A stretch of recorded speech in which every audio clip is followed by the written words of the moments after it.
ദില്ലിയിൽ കോൺഗ്രസിന്റെ screening committee അവസാനിച്ചു. 5 തർക്ക സീറ്റുകളിലേക്കുള്ള ചർച്ച നേതാക്കൾ തമ്മിൽ തുടരുകയാണ്. വിശദാംശങ്ങളുമായി ഇപ്പോൾ സന്തോഷ് സർലിംഗ് ചേരുന്നു. സന്തോഷ്, എന്തെങ്കിലും തീരുമാനം ഉണ്ടാകുമോ 5 സീറ്റുകളുടെ കാര്യത്തിൽ? വിശദാംശങ്ങൾ. ഹരി, 3 മണിയോടുകൂടിയാണ് തെരഞ്ഞെടുപ്പ് സമിതി യോഗം ആരംഭിച്ചത്. സോണിയാഗാന്ധിയുടെ വസതിയിൽ അത് അല്പസമയം മുമ്പ്, ഏകദേശം 2 മണിക്കൂറോളം നീണ്ടു. അല്പസമയം മുമ്പ് സമാപിച്ചു. അതിനുശേഷം ഈ തെരഞ്ഞെടുപ്പ് സമിതി അംഗങ്ങളായ അംബിക സോണി, ഓസ്കാർ ഫെർണാണ്ടസ് അടക്കമുള്ളവർ പുറത്തേക്ക് വന്നു. ഇതിൽ അംബിക സോണി പുറത്തേക്ക് വന്നപ്പോൾ പറഞ്ഞത്, ഇപ്പോൾ ചില സീറ്റുകളിൽ ഉള്ളിൽ ചർച്ച നടക്കുകയാണ് കേരള നേതാക്കൾ തമ്മിൽ. എന്തായാലും ഔദ്യോഗികമായി സ്ക്രീനിംഗ് കമ്മിറ്റി യോഗം സമാപിച്ചു എന്നാണ്. അതായത് AK ആന്റണി അടക്കമുള്ള കേരള നേതാക്കൾ, AK ആന്റണി, രമേശ് ചെന്നിത്തല, VM സുധീരൻ, ഉമ്മൻചാണ്ടി അടക്കമുള്ള കേരള നേതാക്കൾ ഇപ്പോൾ ഉള്ളിൽ തന്നെയുണ്ട്. തർക്ക സീറ്റുകളുടെ കാര്യത്തിൽ ഒരു ധാരണയിലെത്താൻ കഴിഞ്ഞില്ല. അതുകൊണ്ടാണ് ഔദ്യോഗികമായി സ്ക്രീനിംഗ് കമ്മിറ്റി യോഗം കഴിഞ്ഞിട്ടും കേരള നേതാക്കൾ ഉള്ളിൽ തന്നെ തങ്ങുന്നത്. അവർ തമ്മിലുള്ള ഒരു അനൗദ്യോഗിക ചർച്ചയാണ് ഇപ്പോൾ പുരോഗമിക്കുന്നത്. ഏതെങ്കിലും ഭാഗത്ത് 2 സീറ്റുകളിലെങ്കിലും വിട്ടുവീഴ്ച ഇരു ഭാഗത്തുനിന്നുണ്ടായാൽ പ്രശ്നപരിഹാരം കാണാൻ കഴിയുമെന്നൊരു പ്രതീക്ഷ ഹൈക്കമാൻഡിനുണ്ട്. പക്ഷേ ഇരു വിഭാഗവും ഒരു വിട്ടുവീഴ്ചയും നടത്തുന്നില്ല. എന്തായാലും ലഭിച്ച സൂചനകൾ പ്രകാരം തർക്ക വിഷയത്തിൽ ഇന്ന് തീരുമാനമാകില്ല. പകരം അത് സോണിയാഗാന്ധിക്ക് വിടും. സോണിയാഗാന്ധി പിന്നീട് ഇക്കാര്യത്തിൽ നേതാക്കൾ ഇന്ന് അഭിപ്രായം അറിഞ്ഞതിനു ശേഷം അന്തിമ തീരുമാനം കൈക്കൊള്ളുമെന്നാണ്. ഹരി. ശരി സന്തോഷ്.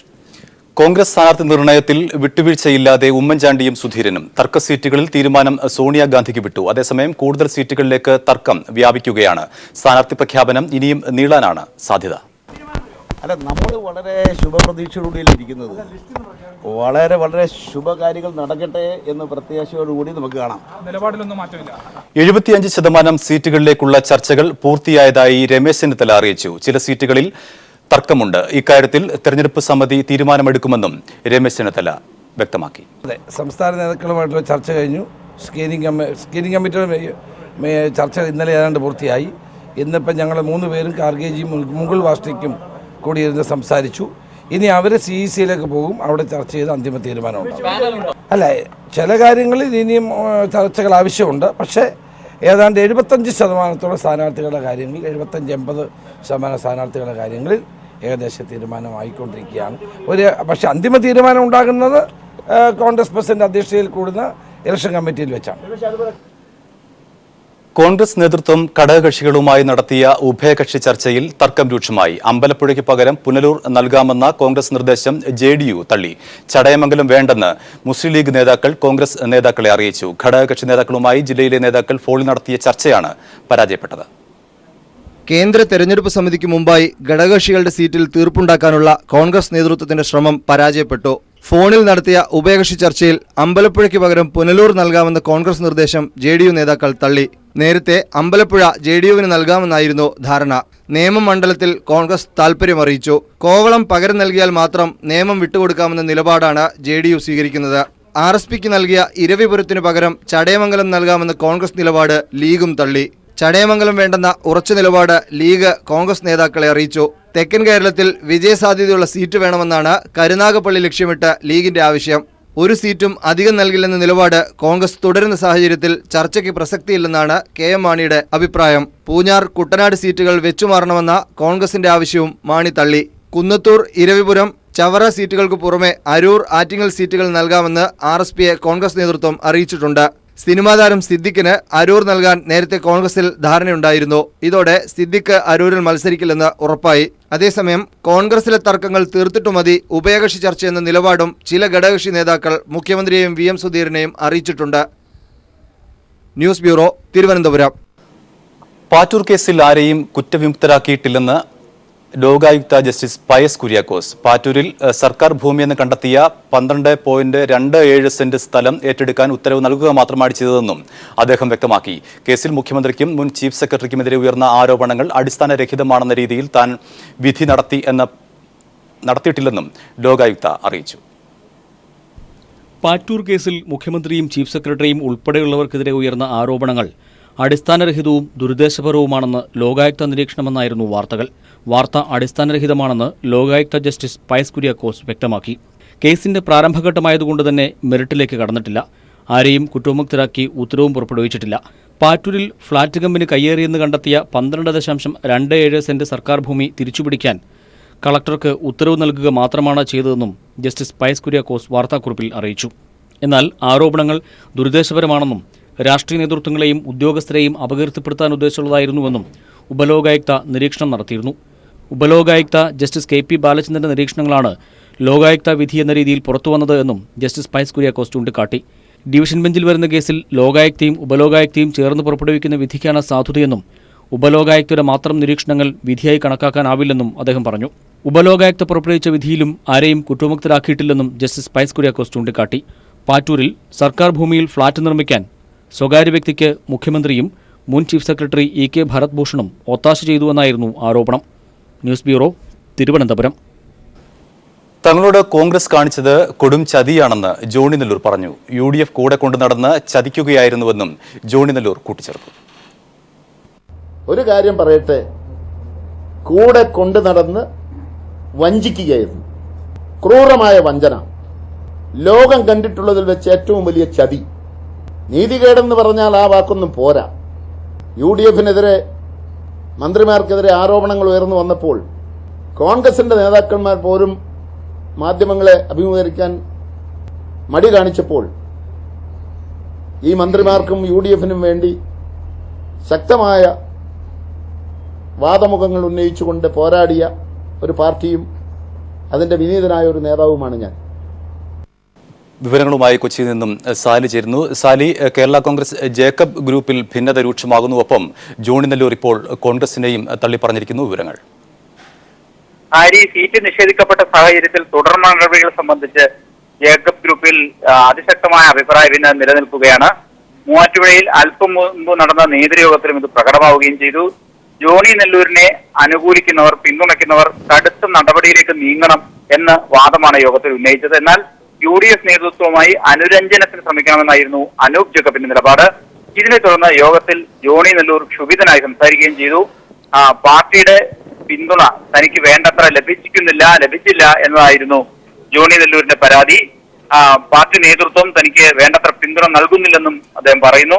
ഏതായാലും ഇതിനെ തുടർന്ന് ഇരുപക്ഷത്തുമായി ഇരുവിഭാഗം ഏറെ നേരം വാദപ്രതിവാദങ്ങൾ നടന്നു. ഏതാണ്ട് 2 മണിക്കൂർ യോഗം നീണ്ടുപോവുകയും എന്നാൽ ഇക്കാര്യത്തിൽ ഒരു തീരുമാനമാകാതെ പിരിയുകയും ചെയ്തു. യോഗശേഷം പാർട്ടി ചെയർമാൻ നടത്തിയ വാർത്താ സമ്മേളനം മന്ത്രിയായ അനൂപ് ജേക്കബ് വിട്ടുനിൽക്കുകയും ചെയ്തു. കോൺഗ്രസ് നേതൃത്വത്തിനെതിരെ നിശ്ചിതമായ വിമർശനമാണ് തുടർന്ന് നടത്തിയ വാർത്താ സമ്മേളനത്തിൽ ജോണി നെല്ലൂർ നടത്തിയത്. ഇപ്പോൾ ഉണ്ടായിരിക്കുന്ന കോൺഗ്രസുമായി ബന്ധപ്പെട്ടും ഒക്കെ ഉണ്ടായിരിക്കുന്ന വിവാദങ്ങൾ UDFന്റെ വിജയസാധ്യതയെ മങ്ങലേൽപ്പിക്കും. ഘടകകക്ഷികളല്ല വിവാദം ഉണ്ടാക്കുന്നത്, കോൺഗ്രസ് നേതാക്കൾ തന്നെയാണ് ഈ വിവാദങ്ങൾക്കെല്ലാം കാരണം എന്നും അദ്ദേഹം പറഞ്ഞു. മാത്രമല്ല, തങ്ങളുടെ പാർട്ടിക്ക് ജേക്കബ് ഗ്രൂപ്പിന് സീറ്റ് നിഷേധിക്കപ്പെട്ട സാഹചര്യം പുനഃപരിശോധിക്കണമെന്ന് UDF നേതൃത്വത്തോട് ആവശ്യപ്പെട്ടിട്ടുണ്ട്. അതുണ്ടായില്ലെങ്കിൽ അടുത്ത നടപടിയിലേക്ക് എന്ന മുന്നറിയിപ്പാണ് ജോണി നെല്ലൂർ നൽകിയത്. കൊച്ചിയിൽ നിന്നും സാലി മുഹമ്മദ്. ജോണി നെല്ലൂരിന്റെ പ്രസ്താവനയെക്കുറിച്ച് അറിയില്ലെന്ന് VM സുധീരൻ. ഘടകകക്ഷികളുമായി വീണ്ടും യോഗം ചേരുമെന്നും പ്രശ്നപരിഹാരം ഉടനുണ്ടാകുമെന്നും സുധീരൻ പറഞ്ഞു. അല്ല, ഇപ്പോൾ രാഹുൽ ഗാന്ധിയെ സാധാരണ രീതിയിൽ കണ്ടതാണ്. അദ്ദേഹത്തെ കണ്ട് പൊതുവെ കാര്യങ്ങളൊന്നും അദ്ദേഹത്തിൻ്റെ ശ്രദ്ധയിൽ കൊണ്ടുവരിക എന്ന ഉദ്ദേശത്തോടുകൂടിയാണ് അദ്ദേഹത്തെ കണ്ടിട്ടുള്ളത്. പിന്നെ സീറ്റുകളെ സംബന്ധിച്ച തർക്കങ്ങളൊക്കെ വലിയ താമസം കൂടാതെ തന്നെ തീരും. അത് തീർക്കാനുള്ള ശ്രമങ്ങളാണ് നടത്തിക്കൊണ്ടിരിക്കുന്നത്. അതെല്ലാം ഭംഗിയായി തന്നെ തീരുമെന്ന പ്രതീക്ഷയാണ്. ജനതാദൾ എസ് സ്ഥാനാർത്ഥികളെ നാളെ പ്രഖ്യാപിക്കും. പാർലമെന്ററി ബോർഡ് യോഗത്തിന് ശേഷം ചെയർമാൻ കായിക്കര ശംസുദ്ദീനാണ് ഇക്കാര്യം കോട്ടയത്ത് അറിയിച്ചത്. തിരുവല്ല, അങ്കമാലി, ചിറ്റൂർ, വടകര സീറ്റുകളാണ് ഇടതുമുന്നണിയിൽ ജനതാദൾ എസിന് ലഭിച്ചിരിക്കുന്നത്. തിരുവല്ലയിൽ മാത്യു ടി തോമസും ചിറ്റൂരിൽ K കൃഷ്ണൻകുട്ടിയും മത്സരിക്കാനാണ് സാധ്യത. കോവളം, വടകര, അങ്കമാലി സീറ്റുകളിലെ സ്ഥാനാർത്ഥികളെ സംബന്ധിച്ച ചർച്ചകളാണ് പാർലമെന്ററി ബോർഡ് യോഗത്തിൽ നടന്നത്. കോവളം ഒഴികെ മറ്റു സീറ്റുകളിൽ 2-ലധികം സ്ഥാനാർത്ഥികളുണ്ട്. പാർലമെന്ററി ബോർഡ് കൂടിയ ശേഷം സ്ഥാനാർത്ഥി പട്ടിക സെൻട്രൽ കമ്മിറ്റിക്ക് അയക്കുമെന്നും പാർട്ടിയിൽ തർക്കങ്ങളൊന്നുമില്ലെന്നും ബോർഡ് ചെയർമാൻ കായിക്കര ശംസുദ്ദീൻ പറഞ്ഞു. 5 നിയോജക മണ്ഡലങ്ങളിലെയും മണ്ഡലം കമ്മിറ്റികളും ജില്ലാ നേതൃയോഗങ്ങളും നടന്നു.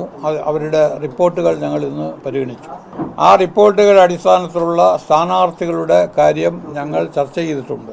പക്ഷേ സ്ഥാനാർത്ഥികളുടെ പേര് ഇപ്പോൾ ഞങ്ങൾക്ക് പ്രഖ്യാപിക്കാൻ സാധിക്കില്ല. കാരണം ഞങ്ങളുടെ സെൻട്രൽ പാർലമെന്റ് ബോർഡാണ് അന്തിമമായി സ്ഥാനാർത്ഥികളെ നിശ്ചയിക്കുന്നത്. സെൻട്രൽ കമ്മിറ്റിയുടെ അംഗീകാരം ലഭിച്ച ശേഷം സ്ഥാനാർത്ഥി പ്രഖ്യാപനം ശനിയാഴ്ച ഉണ്ടാകും. News bureau, Kottayam. നാട്ടിക മണ്ഡലത്തിലെ UDF സ്ഥാനാർത്ഥികൾക്കെതിരെ പോസ്റ്ററുകൾ പ്രത്യക്ഷപ്പെട്ടു. സീറ്റ് ജനതാദൾ യുവിന് നൽകുന്നതിനെതിരെയാണ് പോസ്റ്ററിൽ പരാമർശം. കോൺഗ്രസ് പ്രവർത്തകരുടെ പേരിലാണ് വ്യാപകമായി പോസ്റ്ററുകൾ എത്തിയത്. കഴിഞ്ഞ തെരഞ്ഞെടുപ്പിൽ CMB മത്സരിച്ച സീറ്റ് പാർട്ടി പിളർന്നതോടെ കോൺഗ്രസ് ഏറ്റെടുക്കാൻ തീരുമാനിക്കുകയായിരുന്നു. പിന്നീട് സീറ്റ് JDUവിന് വിട്ടു നൽകി. യൂജിൻ മൊറൈലാണ് നാട്ടികയിലെ UDF സ്ഥാനാർത്ഥി. KPCC പ്രസിഡന്റ് VM സുധീരന് അനുകൂലമായി കൊച്ചി നഗരത്തിൽ വ്യാപക പോസ്റ്ററുകൾ. എറണാകുളം DCC ഓഫീസിന്റെ ഭിത്തിയിലും വാതിലിലുമടക്കം പോസ്റ്ററുകൾ പതിപ്പിച്ചിട്ടുണ്ട്. ആരോപണ വിധേയരായവരെ ഒഴിവാക്കാൻ പോരാടുന്ന സുധീരന് അഭിവാദ്യങ്ങൾ, സോളാറിനും ബാറിനുമെതിരെ നിലപാടെടുത്ത സുധീരന് അഭിനന്ദനങ്ങൾ എന്നിവയാണ് പോസ്റ്ററിൽ എഴുതിയിരിക്കുന്ന വാചകങ്ങൾ.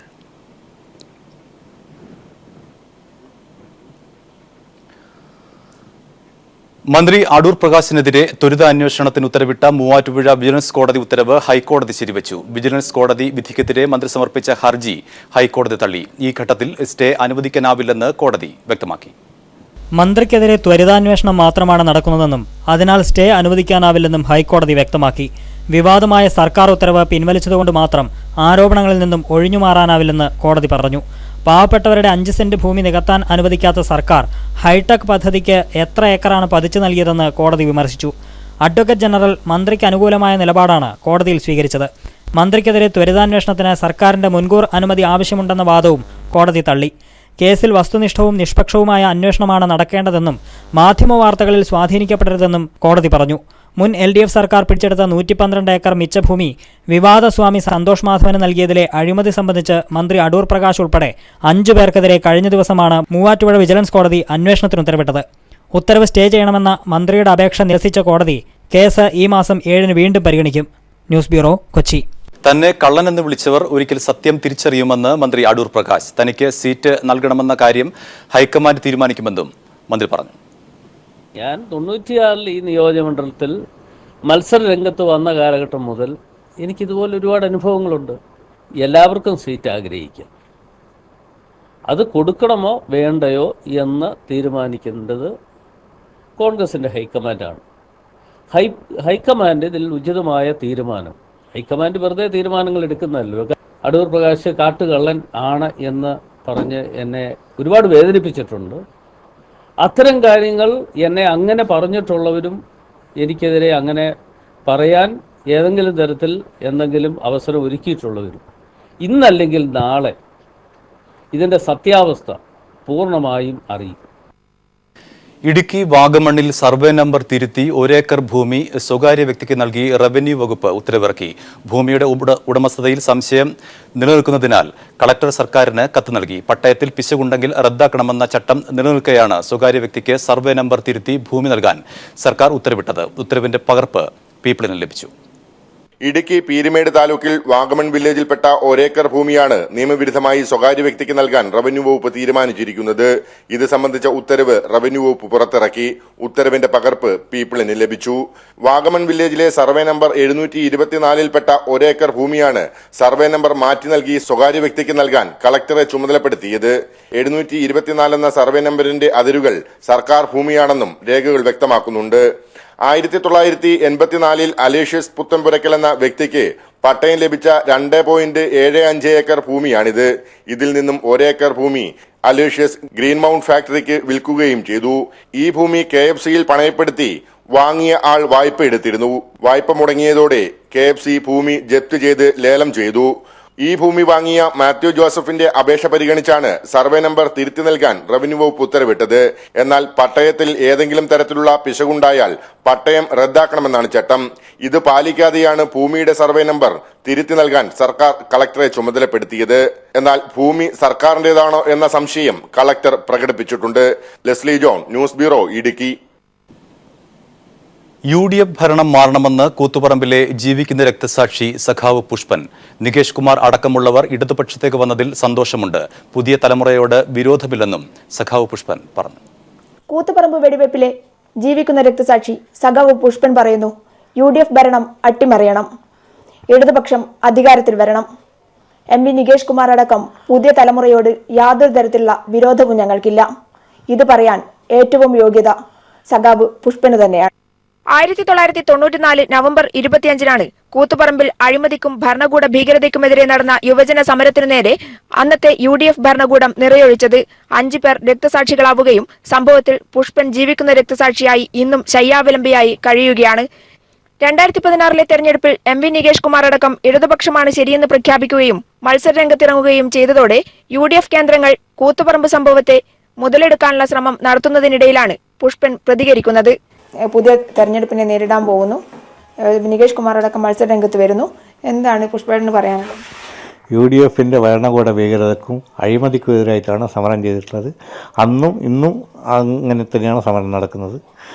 പിന്നെ UDF തകരണം, LDF അധികാരത്തിൽ വരണം എന്നാണ് ആഗ്രഹം. പിന്നെ പുതുതലമുറയോട് ഞങ്ങൾക്കാർക്കും വിരോധമില്ല. അവർ പാർട്ടിയിലേക്ക് വരുന്നതിൽ ഞങ്ങൾക്ക് സന്തോഷമേ ഉള്ളൂ. ഇല്ല, പുതുതലമുറയോട് ഞങ്ങൾക്ക് ആർക്കും വിരോധമില്ല. അല്ല, അവർ പാർട്ടിയിലേക്ക് വരുന്നത് സന്തോഷമേ ഉള്ളൂ. എല്ലാ ഇടതുപക്ഷ സ്ഥാനാർത്ഥികളും വിജയിക്കണം, ഇടതുപക്ഷ അധികാരത്തിൽ വരണമെന്നാണ് ആഗ്രഹം. കൂത്തുപറമ്പ് വെടിവെപ്പിലെ ജീവിക്കുന്ന രക്തസാക്ഷി സഖാവ് പുഷ്പനൊപ്പം PV ജോഷില. പീപ്പിൾ എക്സ്ക്ലൂസീവ് തെരഞ്ഞെടുപ്പ് പെരുമാറ്റച്ചട്ടം ലംഘിച്ച് KSRTCയിൽ സ്ഥലം മാറ്റവും സ്ഥാനക്കയറ്റവും 18 പേർക്ക് സ്ഥാനക്കയറ്റവും 11 പേർക്ക് സ്ഥലം മാറ്റവുമാണ് ഉത്തരവിൽ നൽകിയിരിക്കുന്നത്. കഴിഞ്ഞ ദിവസം രാത്രി ഇറക്കിയ ഉത്തരവിന്റെ പകർപ്പ് പീപ്പിൾ പുറത്തുവിട്ടു. വകുപ്പ് തല പ്രൊമോഷൻ കൌൺസിലിന്റെ തീരുമാനപ്രകാരമാണ് KSRTC മാർച്ച് 31 രാത്രി സ്ഥലം മാറ്റ സ്ഥാനക്കയറ്റ ഉത്തരവിറക്കിയത്. മാർച്ച് 5 സംസ്ഥാനത്ത് മാതൃകാ പെരുമാറ്റച്ചട്ടം നിലവിൽ വന്നിരുന്നു. ഈ തെരഞ്ഞെടുപ്പ് പെരുമാറ്റച്ചട്ടം ലംഘിച്ചാണ് KSRTCയിൽ ഇന്നലെ രാത്രി ഉത്തരവിറങ്ങിയത്. 18 പേർക്ക് സ്ഥാനക്കയറ്റവും 11 പേർക്ക് സ്ഥലം മാറ്റവുമാണ് ഉത്തരവിൽ പറയുന്നത്. ഉത്തരവിന്റെ പകർപ്പ് പീപ്പിൾ പുറത്തുവിട്ടു. പല വകുപ്പുകളും പെരുമാറ്റച്ചട്ടം ലംഘിച്ച് സ്ഥലം മാറ്റം നടത്തിയതിനെ തുടർന്ന് സംസ്ഥാനത്ത് എല്ലാ വകുപ്പുകളും പെരുമാറ്റച്ചട്ടം കർശനമായി പാലിക്കണമെന്ന് കാട്ടി ചീഫ് സെക്രട്ടറിയും കഴിഞ്ഞ മാസം 9 ഉത്തരവിറക്കിയിരുന്നു. അതും കാറ്റിൽ പറത്തിയാണ് KSRTCയുടെ പുതിയ ഉത്തരവ്. പെരുമാറ്റച്ചട്ടം നിലനിൽക്കുമ്പോൾ സ്ഥാനക്കയറ്റം നൽകിയാലും സ്ഥലമാറ്റം നൽകരുത് എന്നുള്ളതാണ് നിയമം. ഇവിടെ അതും പാലിച്ചിട്ടില്ല. 15 സൂപ്രണ്ടുമാർക്ക് അഡ്മിനിസ്ട്രേറ്റീവ് ഓഫീസർമാരായാണ് സ്ഥാനക്കയറ്റം നൽകിയത്. സൗകര്യപ്രദമായ സ്ഥലങ്ങളിലേക്ക് ജീവനക്കാർക്കും യഥേഷ്ടം സ്ഥലം മാറ്റവും നൽകി. തെരഞ്ഞെടുപ്പ് പ്രഖ്യാപിച്ചതിനു ശേഷവും KSRTCയിൽ നടക്കുന്ന രണ്ടാമത്തെ സ്ഥലം മാറ്റമാണിത്. ആദ്യത്തേത് തെരഞ്ഞെടുപ്പ് പ്രഖ്യാപിക്കുന്നതിന് മുൻപുള്ള തീയതിയിട്ടായിരുന്നു ഉത്തരവിറക്കിയത്. എന്നാൽ പുതിയ ഉത്തരവ് ഇന്നലത്തെ തീയതിയിലും. ഷീജ, തിരുവനന്തപുരം. കോസ്മോസ് സ്പോർട്സ് കോഴിക്കോട് ഷോറൂമിൽ ഭീമൻ ബാഡ്മിന്റൺ റാക്കറ്റ് നിർമ്മിക്കുന്നു. ഷോറൂമിൽ നടക്കുന്ന ബാഡ്മിന്റൺ ഫെസ്റ്റിന്റെ ഭാഗമായാണ് ഭീമൻ റാക്കറ്റ് നിർമ്മിക്കുന്നത്. 3 ദിവസമെടുത്താണ് റാക്കറ്റ് നിർമ്മിക്കാൻ ഉദ്ദേശിക്കുന്നതെന്ന് Cosmos Sports MD PC Ahmed പറഞ്ഞു. ഗിന്നസ് വേൾഡ് റെക്കോർഡ്സ് ലക്ഷ്യമിട്ടാണ് 19 മീറ്റർ നീളവും 6 മീറ്റർ വീതിയിലും റാക്കറ്റ് നിർമ്മിക്കുന്നത്.